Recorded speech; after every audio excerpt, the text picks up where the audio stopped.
This one? Yeah, Gary, you can do yours. I'm trying something new. All right. Okay. Good evening, everyone. Good evening. Good evening. So you see, this week we missed the music from downstairs, right? Wonderful. Okay. We have a puzzle. We have a puzzle to solve. A puzzle, yes, a real puzzle to solve in this week's parsha, and that is the concept of peace, the promise of peace. Pinchas, as we know from the end of last week's parsha, we managed to stop the plague that was affecting the Jewish people by the dramatic action of what is known as the act of vengeance, essentially that he spared the man from the prince of the tribe of Shimon, together with the Midianite woman he was with, and as a result the plague stopped. And in this week's parsha, if you look at the very beginning, the first few psukim, it says, Pinchas ben Elazar ben Aaron HaKohen, Pinchas the son of Elazar, the son of Aaron, the priest, Heshav es Chamosi, has removed my wrath, Mi'al b'nei Yisrael, from the Jewish people, but Kano es Kenosi. Essentially it means he has, we'll see how Rashi explains it, has wreaked vengeance, or my vengeance, essentially, b'seichom, amongst them, my anger, my wrath, v'lo chelisi es b'nei Yisrael, and I did not destroy the children of Israel, b'kenosi, in my anger. Lochein, therefore say, hineni nosein lo es brisi shalom. Behold, I am giving him my covenant of peace. And then he goes on to say that he will have the gift of the blessing and the covenant of the priesthood as well, as a result of what he did. And the question, of course, is, this seems to be the opposite type of action that is peaceful. This is an act of vengeance. This was a dramatic act which involved the killing of these two individuals, albeit, as we will see, for a particular and specific purpose. But of all the things that it would seem that he should receive as a blessing, peace seems to be an unlikely candidate. That's what we need to understand. What is the relationship between the act of Pinchas and the concept of peace? That's the main thing we're trying to solve. The questions mount up when you understand and look at Rashi. The very first Rashi on the parsha says, why is it that, this is number one on the sheet, why is it that here Pinchas's genealogy is traced? Rashi always picks up and highlights these details. Pinchas, the son of Elazar, the son of Aaron. Why we know this? We know this from elsewhere. Says Rashi, because the tribes were shaming him, they were scorning him, they were saying, Harisam ben Puti zeh, have you seen this son of Puti? Literally, what does that mean? Shepitem avi imo agolem la'avodah zarah, whose his mother's father fattened calves for idolatry. And he has killed a prince of the tribe of Israel. What is the relationship between grandparents and idolatry? The commentaries explain that, and this is based on the Gemara in Sanhedrin, that Pinchas, although descended from Aaron on one side, on the other side he was descended from Yitro, and therefore came from essentially, on his mother's side, essentially from idolatrous sources. There's discussion exactly how you trace that ancestry of Pinchas. This is discussed in the Gemara, exactly where that comes from. But essentially, they were highlighting the fact that although, yes, he had this important ancestry on his father's side, but somewhere along other branches of the family, it was less illustrious, and they highlighted that at this point and sort of scorned him and said that, how is it that you came from this? You were descended, and one of your ancestors came from these origins, and therefore how can you kill a prince of the tribe of Israel? And therefore, as a result, the verse comes along and traces his ancestry from after Aaron, to say that no, he has this solid ancestry, and even though it may be on the other side his ancestors were idol worshippers, but on his father's side they came from, or at least that branch of his father's side, they came from Aaron. Israel wasn't an ancestor of. Yes, as I said, it's a bit confusing. The commentaries explain on Rashi that Elazar's wife was from Yitro's family. Right? Again, this is based on a bigger piece in the Gemara in terms of tracing the ancestry of and who married whom, etc., etc. who Elazar married, but Elazar is supposed to have married into Elazar. His father is supposed to have married into Yitro's family, and therefore there was a connection there from that family. So and that Moshe had already married. Moshe had already married into that family. Yeah, okay. As I said, again, I'm not going to spend a lot of time. I'm not going to spend a lot of time going into that ancestry. Take it as a given. As I say, you can look it up. The reference is here, Sanhedrin 82, right? You can look it up. Right. So you can look up the Gemara. What? It's Gemara and Sanhedrin. The Gemara talks about it and discusses it. Take it as a given. The question I'm asking is, why here? You know, it's a strange thing to highlight. It's well known. Presumably, this was sort of like almost like the royal family of the Jewish people. The family story would have been well known. They also knew that his grandfather was Aaron. You know, so what is the challenge and what is the response? The challenge is, oh, well, how on earth could you do this because you have an ancestor who once worshipped idols? And the response is that the Torah comes along and says, no, his grandfather is Aaron HaKohen. We know all this. We know that his grandfather is Aaron. Everyone knows who Pinchas is, right? So why is this come up in this way? Rashi then says, but kano, what does it mean? Kano is kinasi. Kino really means wrath or anger. And here it says, Rashi says it means, benokmo es nikmosi, to avenge my vengeance, bekatzpoes haketzev shoyali liktsof. He became angry with the anger that I should have become angry with, who is I, Hashem himself. And he explains how that fits then. The rest of it fits what that means exactly, how the word kina means someone who becomes angry for something.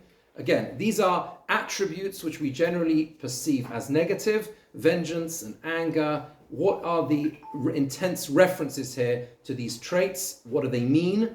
And why are we praising them in this context?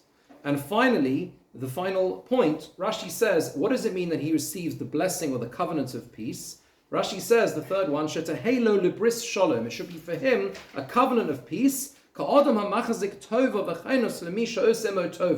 a person who owes a favor to someone who has done something good to him, and he sort of almost says, well, I owe you one. Afkan, so too, Perish HaKadosh Baruch Hu Shlomo Sov. Hashem spells out his peace, or the peaceful things that he will give him as a result. You will have a covenant, you will have peace as a result. And again, it's jarring, it seems, because there is a moment of anger and wrath that's involved here. Why should he be rewarded with peace? To understand this and to answer these questions and the relationship between peace and anger and vengeance, we need to address what exactly the Torah means when it uses the concept of nekama, what vengeance means. And it's a very important question because we find a number of times throughout both the Torah and the subsequent commentaries, and in the prayers that we say as well, that fall exactly with Avarachamim as the classic example, which was written in the aftermath of the Crusades. According to our custom, we only say it twice a year: the Shabbat before Shavuot, at that time when those events took place, and the Shabbat before Tisha B'Av, as well as when we say Yizkar. The prayer of Avarachamim is essentially a prayer for Hashem for vengeance. That's what it talks about. That's primary. May you avenge the blood of your servants that was spilled, and other references as well. When we say, if you look at the words that we say on Seder night when we open the door for Eliyahu Hanavi, what do we say? We say Shfoch Chamoscha El Hagoyim, pour out your wrath on the nations of the world. So what exactly do we mean by this? And it's a very important question. As I say, it affects all sorts of our understandings that we have. And Chaim Shmulevitz says, we also say it every Wednesday. Yeah. He will come back to that.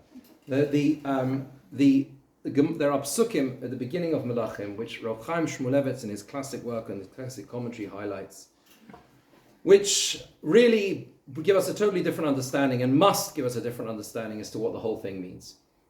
King David HaMelech, is about to pass away. That is the context, that is the setting. This is the Haftarah for Parshas Vayechi, for those who are interested in these things. And it says, Vayikrevu Yemei David Lamos. The days of David approach, he's about to die. And he commands Solomon his son. It's number 2, yeah? I'm going to go the way of everyone in this world. You shall be strong and you shall be a man. And then he says, you shall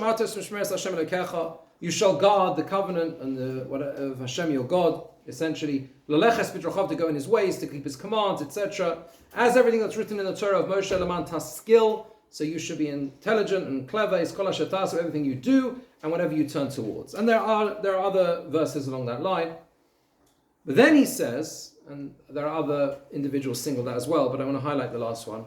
V'neim cho Shimi ben Gera ben Hayaminim Bachurim. There is a gentleman, there's an individual, his name is Shimi ben Gera, who is a Benjaminite, and he's one of the young men. Hu kilalani klela nimretzes, v'yom lechti machanayim. And he cursed me with an explicit curse the day I went to Machanayim. I'm giving you the translation of these verses just to highlight just how unbelievable this is. V'hu yarad likrasi hayardein. He then came towards me at the Jordan River, v'yeshavalev Hashem, and in that interaction, which is spelled out in the book of Shmuel, he came towards me at the Jordan River, and I made an oath to him, if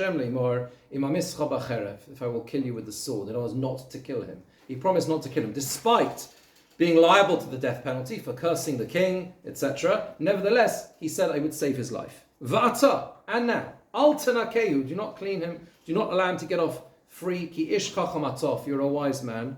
V'yodata is a you will know what you shall do to him.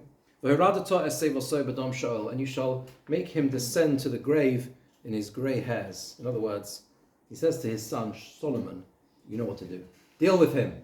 I didn't, because I promised not to, but you make sure that you do something with him and make sure that he receives the punishment he should get. That's what he's saying to him. What's the next verse? David passes away, and he is buried in the city of David. And the question is obvious, because it just stares you in the face. You think these are the last words of King David. It's an astonishing thing. These are the last words. Yes, he tells him you should be careful and conscious and cautious about keeping the Torah and fulfilling your mission as the king of Israel. He tells him all of that. And the last thing he says to him is, you know that man Shimi ben Gera? You know what to do with him. And then he passes away. Why? Why? Is this the last message you would think the king would leave his son with? It's a good question, right? The last thing he says, that's what's recorded in Tanakh. So Reb Chaim Shmulevitz tells us that in all the times he was the Rosh Yeshiva of Mir. I've mentioned him many times before. Incredibly great man. He was the leader during when the Mir Yeshiva escaped to Shanghai during the war. And he writes in his commentary as follows. Number 3. He says, we have misunderstood what vengeance means. El ha-shahanakama, the concept of vengeance, makora mimokim ram v'nisa. It comes from an exalted place. The kach omru, and this is what the sages said, gedola nekama. Great is vengeance. Shenidna ben shtei osios. It is given between 2 letters, but it means names of Hashem. Shenema kel nekomos Hashem. That we describe Hashem as the God of vengeance. It says God kel, then it says nekama, the word vengeance, and then it says the name of Hashem. Ogedolahi kamodea or mikdash. There are other things referenced there that also are great because they are sandwiched between 2 names of God. What does this mean? Venera, he says, it would seem bir in yana shal nakama, that the idea, the concept of vengeance is as follows. Ki tochna eino onesh greda. It doesn't mean a punishment alone. That's not what it means. Elohi mitzui cheshbon hatzedek ba'olam. Mitzui really means to squeeze out.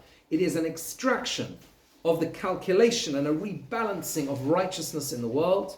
Ve'inyono godol hu ma'od. And for that reason, it is very great. Shekivon, because since shecheshbon hatzedek na'aseh, because the calculation and the rebalancing of righteousness is performed, harezehu kvod shomayim ba'olam. This is the honor of heaven in this world.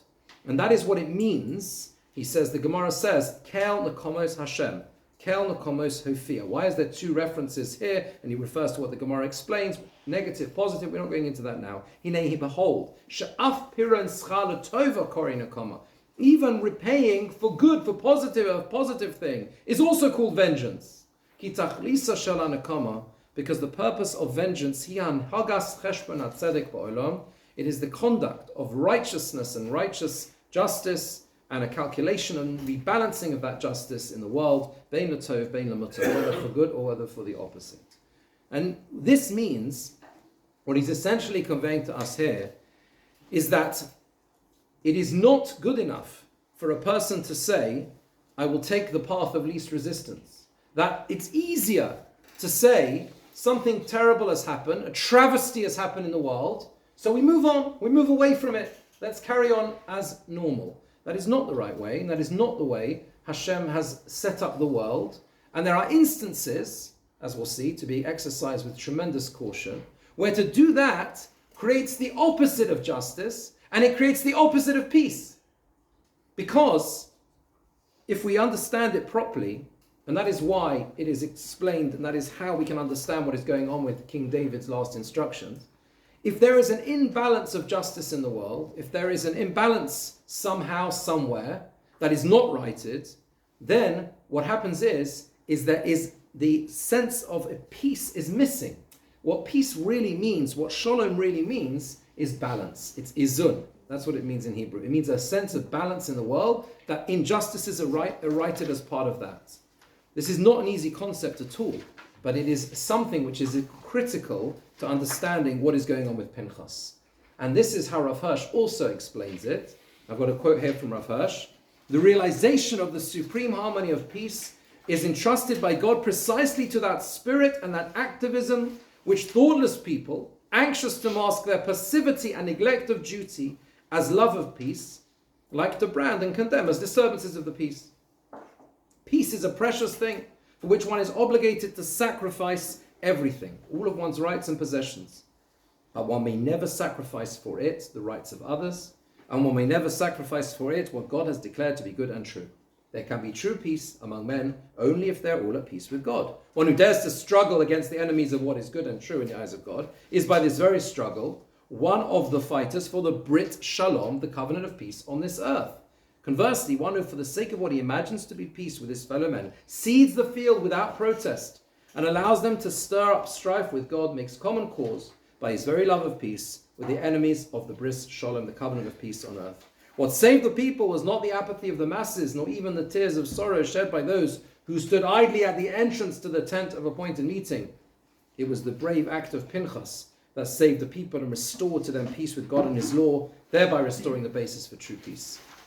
There were three groups of people who saw this incident, who saw the travesty that was committed at that moment in time by this prince of the tribe of Shimon. There was the group of people who were, apart from those who were actually involved in the sin, there was the masses, as he called them, who did nothing. The apathy. They just didn't get turned another way. They just turned away from it all. There was another group who, as he puts it, they shed tears of sorrow. They cried, they wept. How can this go on? It's a terrible thing. It's awful. And then there was a third individual, and that was Pinchas. And Pinchas takes action. Pinchas realizes that something in this particular setting needs to happen, because if it doesn't happen, then you will have ingrained within the fabric of humanity, of the world, of everything else, this terrible, terrible injustice. To take the path of least resistance is not our concept of peace. What we mean by peace is balance. We mean peace in the sense that it is a covenant of peace. A covenant, not something which is just exists because you're peaceful in every respect. Now, the challenge which you'll ask me as a result is how on earth does a person know that? How do you judge that? And that's why it's complicated. And that we see that as well as the commentaries themselves highlighting this as well. But let's first look... Can I just ask, you said at the beginning that God saw this with some sort of feeling of anger? Did you say that at the beginning, or did I misunderstand? Well, the Torah tells us there was anger there. Oh, the Torah said Yeah. Because that's what I find difficult Yes, to understand. absolutely. Because that is the point you're making, is it? Well, it's related, and it's a good point. In other words, when we talk about vengeance in the concept of Hashem, what does that mean? Because vengeance seems to be a human emotion. People Yes. want to take revenge. You can ask the same concept about anger. When we talk about anger in the context of Hashem, we are phrasing it and framing it in a way that we as human beings can understand. God is beyond time and space. Human emotions do not relate to God, but we frame them with those words because that is the only way we can relate to God. Do you understand? How that expresses itself, and that's what you find many times. So the word, Rashi, even this Rashi actually said it as well. He says, why is it that, Rashi says this in a few places in the Torah, why is it that kina and anger is referred to, the word is used as mitchareh, which means like to feel sort of fired up. Because that's what happens when a person gets angry. Inflamed. Yes. Now that's a human emotion, right? Yes. And obviously that's not related. You can't express those words in relation to God, but we do that. We anthropomorphize Hashem all the Yeah, time. absolutely. You took Yad Chazaka and that's what I'm saying. So this fits within that, absolutely. Because otherwise we would have no language. That's the point. We would have no language to express it, right? Mm-hmm. So that's what it means. But at the same time, what we're saying is that when we talk about Hashem as the God of vengeance, what we mean is, and that's what Rabbi Chaim Shmulevitz is telling us, is it's that Hashem, in terms of the attribute of rebalancing that injustice in the world, right? Yeah, exactly. To correct that injustice in the world. And by the way, that is also how we can understand what we mean when we cry out to Hashem to extract vengeance against those who have harmed us. Because what we are really saying is that we cannot act, but you, Hashem, can. To correct that terrible injustice that has been done to our people. When the communities were massacred by the Crusades, who were on their way for their holy war, and to remove the infidels of Jerusalem, who were not Jewish at that time. And they passed by the communities of the Rhineland and elsewhere. And on the way, on the instructions of Pope Urban II and the others, they decide to massacre those communities, right? For the simple crime of being Jewish, right? For purely religious belief. So what is the community, what is that powerless, if you like, in this world, Jewish communities meant to do? The answer is, in at least one respect, what they do is they channel those emotions and that anger and that sense of injustice to Hashem, and they say, Hashem, please right this injustice. You can do this. So let us understand. Let us say, sorry, forgive me. So let us understand how the commentaries go further than this, and understand. There's 2 points I want to bring out of this. The first one is, with this we can understand something very perplexing about Pinchas, which traces back to the sages, this longevity of Pinchas. Have you heard about this? So Pinchas is supposed to have lived a very, very long time, potentially. The Sforno highlights this, and he says, what does it mean he's given the covenant of peace? This is number 5 on the sheets. He's given the covenant of peace, mimalach hamavet, even from the angel of death. Ki'inyan, as it says, oseh shalom bimromov, one who makes peace in the heights, in his heights. Ki omnom, he says, because hahefsid lo yikra, loss and lacking and things missing, detract generally the fact that things are wrong. Lo yikra will only occur ela b'sibas hisnagdos hafachim. It only occurs when you have opposing forces facing each other. That causes loss. That causes an extreme end of loss, of course, is someone passing away, death itself. That's the extreme loss. That is when there are opposing forces. And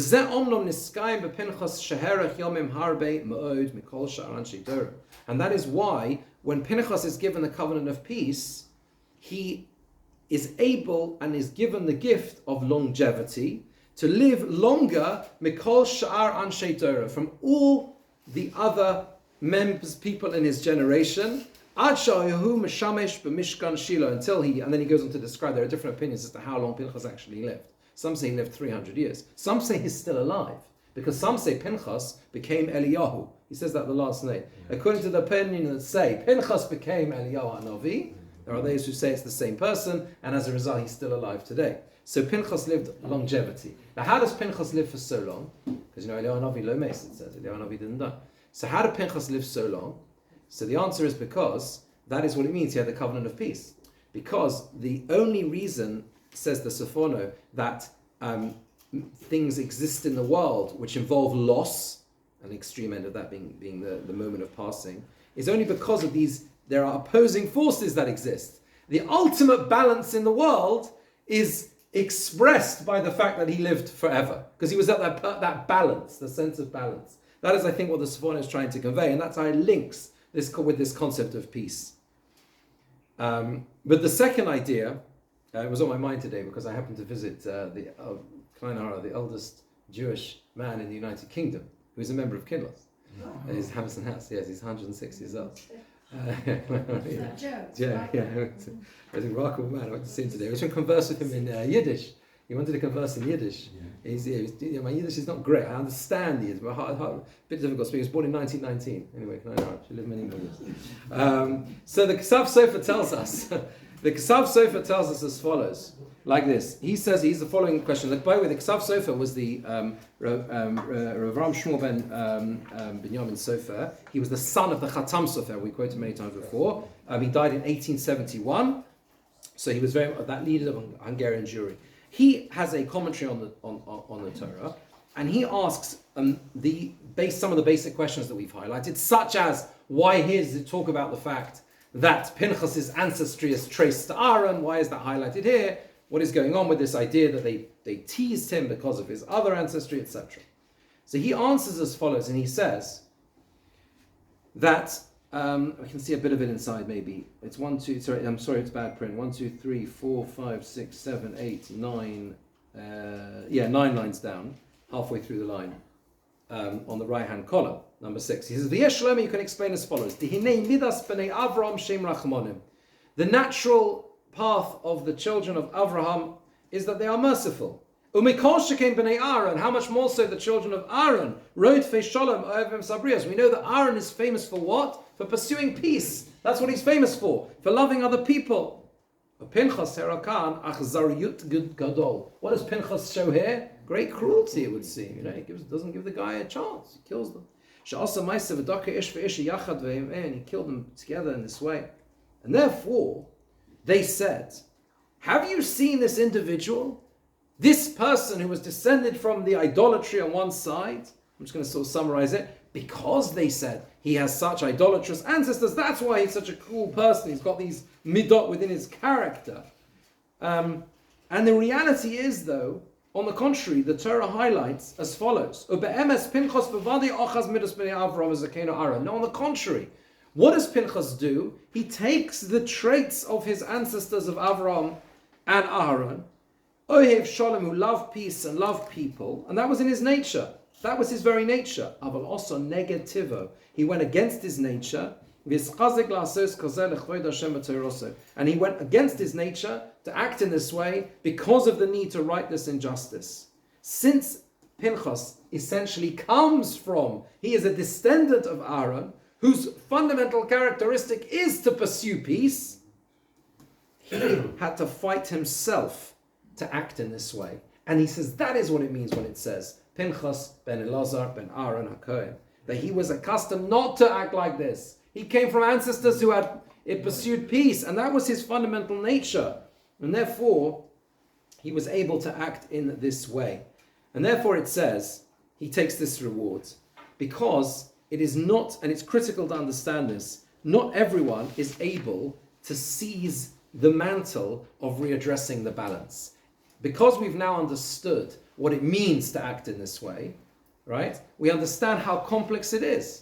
And what the Torah is telling us here, essentially, is to act in this way, to act in the way that Pinchas did, one really has to be a descendant of Aaron. One has to be someone who's fundamentally a person of peace, a person that we understand and doesn't want to act in this way, but is necessary to do so in certain cases and certain instances.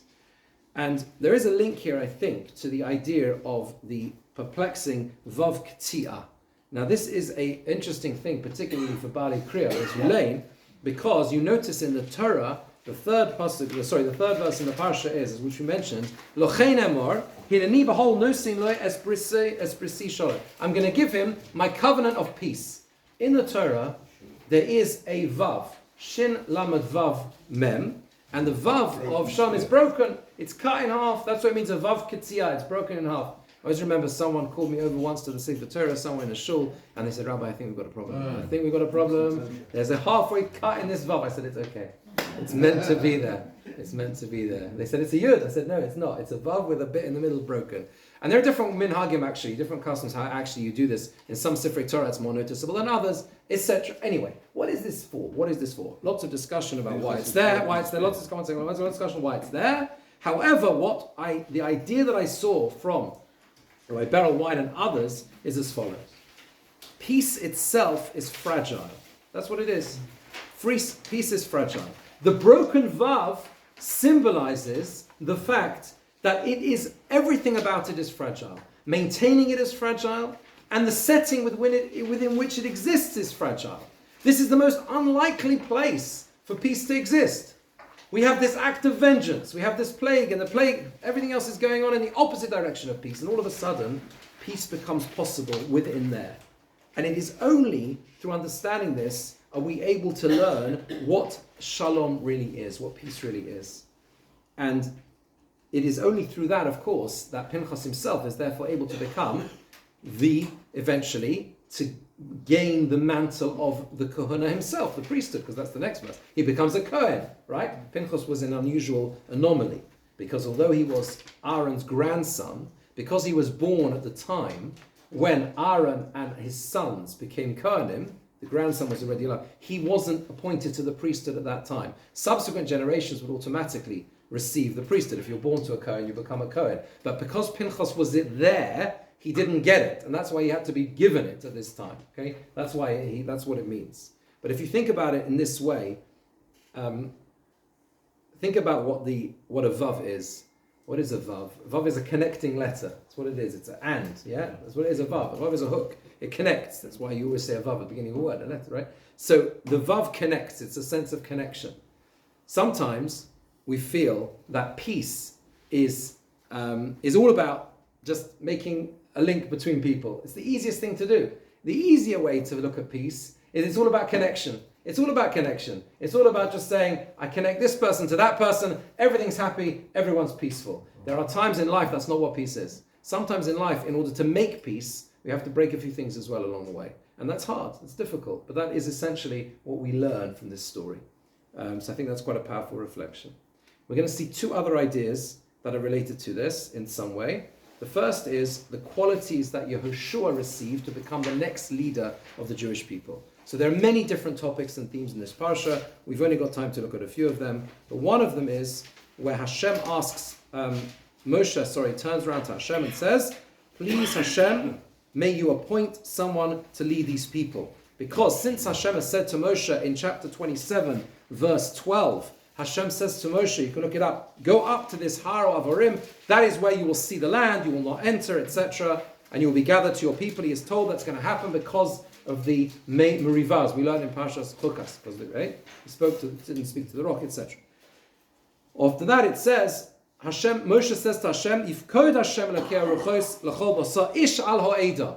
Hashem, may you appoint someone over the congregation who will go out before them and would lead them, etc. What is it about Yehoshua that makes him become the leader? There are a number of different approaches to this. I just want to show one idea to you, which is expressed by Rabbi Eliyahu Melech Bloch, who was the Rosh Yeshiva of Telz, but not in Telz, in Cleveland, Ohio, when it moved there. He died in 1955. He was quite a trailblazer in America because he established this yeshiva outside the kind of central areas of New York, etc. So he was trying to create a yeshiva of the European style, but with very American boys. And he had great success in doing so. He says, this is number 8. Ma'u sod hadava. What is the secret of the idea? I'm sorry, we should actually see the Medrash first. I put the Medrash here first, sorry. The Midrash says in Bamidbar Rabbah like this. The context, as the Medrash says, is the Medrash links it to the fact that Hashem had just told him the order of inheritance. The daughters of Tzalafchad, they come along and they ask for their inheritance, and that story is also related in this parsha as well. So Moshe reflects and says, well, if these daughters, the daughters of Tzalafchad, were able to claim their inheritance, Bedinu sheyershu bonai es kavodi, so my children should also inherit my position. And that is the way he comes to Hashem, and he says, please, essentially, appoint someone to take over. And the way the Midrash understands it is, what was he really asking for? I'd like my sons to take over after me. But Hashem gives an astonishing response, a devastating response. Hashem said to him, third line down, the one who guards the fig will eat its fruit, consume its fruit, which is a pasuk in Mishlei. Your sons sat and they didn't involve themselves in Torah learning. I'm not going into exactly how, what astonishing thing, but that's what the Medrash says. What did Yehoshua do? He served you, he helped you, he gave you honor, and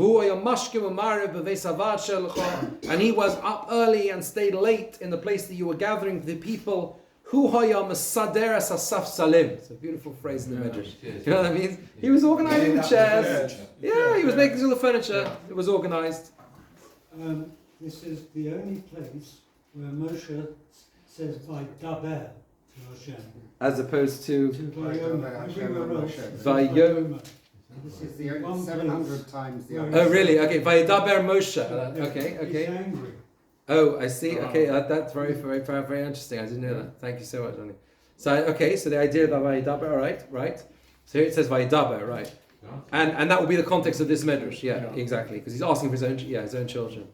And it says that he was organizing the benches, which means what? He was spreading out the mats. Since he served you with all his strength, it is worthwhile that he should serve the Jewish people. He should not lose his reward. And that is why it says, take Yehoshua ben Nun, to fulfill the words, Notzer Ta'ena, the one who protects the fig, shall eat its fruit. Rav Bloch expands on this and says as follows. What is the essence of what is going on here? Mahu Sod Hadova. What is the secret? Shezacha Yehoshua la'anaga, that Yehoshua merits leadership. What is the great thing that the person who organizes the benches and the chairs? Not such a big deal. Oh, maybe give that job to someone who can't learn. You could all sorts of, he says like this. There's a big difference, he says, from the perspective of a small person to a great person, not small in stature. A person who has small-minded, rak devarim gedolim, only large things, hinam bali mashmos v'chashiva. A small-minded person thinks the big things, the big deal, they have significance. Therefore, he or she cheapens the things that are seemingly insignificant. But a great person sees the world differently. In everything he encounters, the person sees the tafkid. Like, I've got to do something, a job to do here. I've got a role, I've got a responsibility. Therefore, he's intelligent to understand shekol dover, everything, afilu cotton, even small, be'etzem dover godolhu, is actually a great thing. Because every small thing serves the purpose, ultimately, serves something big. In other words, it's got a role to play. And he says, this is why he goes on to say, just summarize outside, that is exactly why Hashem chooses shepherds, as we are familiar with, Moshe Rabbeinu, David HaMelech, they become the leaders, because their approach, their relationship with small things, through that, their greatness is revealed. And the way they treat the small things like the sheep, you understand how much they value the big things. And therefore he says, look at the last paragraph, this is the explanation. That is why they use this verse in Mishlei specifically to describe Yehoshua. Because with this idea of watching over the fig tree. What is the secret of the success of the person who guards the fig? But Masha Mavin, it's in the fact that the person understands ki medavar katan, from a small little seed, you can have a great thing, you can have a big thing, a fruit. And he conceals the fig inside the seed, inside the ground. Al das, with the knowledge that one day it will become a great tree. And that is why he merits the ability to consume its fruit. So the wonderful thing that is being conveyed here is the fact that a key attribute and quality of leadership in a Jewish sense is being able to play the long game. It is not good enough to be able to want to see quick and instant results, because it doesn't work like that. A person has to have the ability to see the very small things, the little things that other people say it's insignificant, it's just small, it's not a big deal. These things don't really matter. The answer is they do matter. They do matter. And because Yehoshua is able to understand that and to do that, and you picture, often I think of this as picturing Yehoshua on the side of the mountain, waiting for Moshe Rabbeinu, when the Jewish people are surrounding the golden calf. So everyone else is having a great time. And he must have thought, I've really drawn the short straw here, There's this amazing party going on down there, and I'm left on the side of the mountain just waiting. I'm not involved in anything. I'm not part of the people, and I didn't get to go up the mountain. I just have to hang around by this rock. But of course, he learned eventually that he would therefore become the leader as a result, which is a wonderful and critical lesson. And again, I think it relates to what we said before, in the sense that there is a need to have a sensitivity towards these things in life. When we learn about peace, we understood a different approach to peace. Peace is about a sensitivity to understanding divine balance in this world. Yehoshua develops a sensitivity to the small things as well as the large things, and that is how he becomes the leader. The final idea, which I'll just briefly share with you, is another beautiful idea of the Seforno, Safrono died in 1549. We quote him many times. Italian, great scholar of the Torah. He's quite revolutionary. Some of his ideas. He often brings ideas that no one else says, no one else talks about. He picks up on the fact that the second half of the parsha lists the festivals, the Yomim Tovim, and all the Musaf offerings, all the offerings that we bring on the special days of the year. And one of those days is Rosh Chodesh. But there's something unique about Rosh Chodesh that doesn't appear with any of the other Yomim Tovim. With all the Yomim Tovim, it doesn't say, it says Pesach, Yom HaBikurim, which is referred to as Shavuos. It doesn't say Yom Bikureichem, the day of your first fruits. It doesn't say Yom Sukkaschem, the day of your Sukkot. The only one it does is Rosh Chodshechem, your Rosh Chodesh. Why is it called your Rosh Chodesh? Why does Rosh Chodesh belong to us? He says like this. There is a reason why we find a significance about Rosh Chodesh that doesn't exist in any of the other festivals. Look at the second paragraph. And he says, by the way, you see this from Tanakh. You see this from an incident with King Shaul. There's a very famous incident where basically he says there's a discussion of how King David is going to come. Those who know the story well will know what I'm referring to, but it's quite a complicated story. But basically, it was a day when there was a feast taking place, and as you see from the story, that Rosh Chodesh was always kept as a special day. Why? The success of the Jewish people in this world, in a certain respect, it is similar to the moon itself. Why? Because the moon, the moon has no light of itself. What gives the moon its light? The reflection. Only the sunlight, what it reflects. He says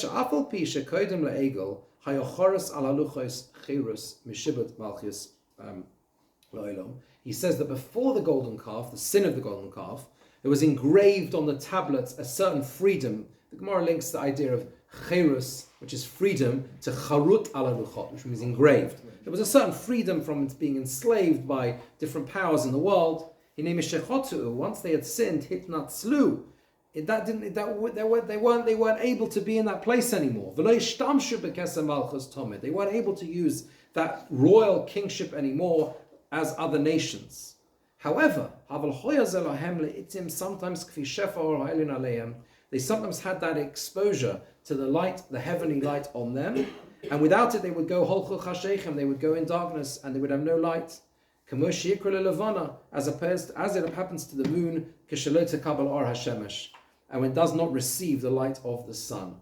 And therefore, essentially, what he's basically saying is, as part of a much longer piece, is that the reason why Rosh Chodesh is called Rosh Chodshechem, your Rosh Chodesh, is because the relationship of the sun and the moon highlights our relationship with Hashem.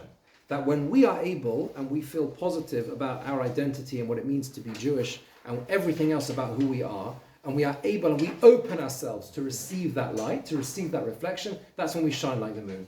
It's not always easy for us to do that. Sometimes we don't feel that way, and sometimes we have experienced periods which are dark, and that's what he says. But we always have the ability to understand that just as the moon comes around in a circle, and it will always renew itself, and that we will also be able to be renewed in the same way. And indeed, if you look at the text of Kiddush Levana, the sanctification of the moon, it absolutely refers to that. It says beautiful, beautiful words. It's a bracha, it's a mitzvah d'Rabbanan, a mitzvah, a rabbinic mitzvah, to say the bracha on the moon once a month. And it says, Shehem Asidim Atidim Lehetchadesh K'mosal, that the Jewish people will one day be renewed just as the moon is. The cycle of the moon reflects our people. And that is why it has always been not just a way of marking our festive seasons, which of course it is, we need it to work out our calendar, but it also reflects who we are as a nation, and the fact that as a nation we will always be renewed. And that links again finally to that, to the idea, I think, of what it means to have this promise of peace. We have learnt from our long history as a nation that sometimes peace can occur from the most unlikely of places. The turnaround that this parsha represents in the fortunes of the people, from the real devastation at the end of last week's parsha, this tremendous, terrible, terrible plague, and all of a sudden Hashem says, I will give you the covenant of peace. And that's what we have to pray for, that it comes out of nowhere and blink of an eye.